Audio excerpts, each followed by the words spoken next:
বৌমাকে ঘরে তোল শঙ্খ। কে তুমি? আমি তোমাকে চিনি না। শঙ্খ, আপনি আপনার পাগল ছেলেকে আমার সাথে বিয়ে দিয়ে আমার জীবনটা নষ্ট করে দিয়েছে। মা, একমাত্র তুমিই পারবে আমার শঙ্খকে ভালো করে তুলতে। আমার ভিখারি বাবা সব কিছু বিক্রি করে আমাকে বিয়ে দিয়েছে। আমার ফিরে যাওয়ার পথ নেই। আমি দিনরাত এক করে ওকে সুস্থ করে তুলবো। বৌমা, তুমি শঙ্খকে নিয়ে 6 মাসের জন্য কোথাও বেড়াতে যাও। 6 মাস পর আমি এখন সম্পূর্ণ সুস্থ। তুমি আমার কে হও পদ্ম? সেটা না হয় ঘরে গিয়েই বলবো। এই মেয়েটাকে আমার ভীষণ ভালো লেগেছে, তুমি কথা বলে আমার সাথে সেট করে দাও না পদ্ম।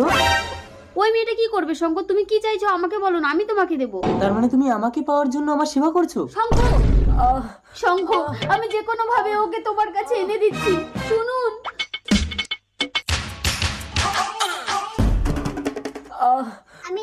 তুমি রাজি? চলো আমি তোমাকে বিয়ে করে বাড়ি নিয়ে যাব। হ্যালো, বাবা, আপনার ছেলে সম্পূর্ণ সুস্থ হয়ে গেছে। আজই বউ নিয়ে বাড়িতে আসছে। এই কই গো, শুনছো?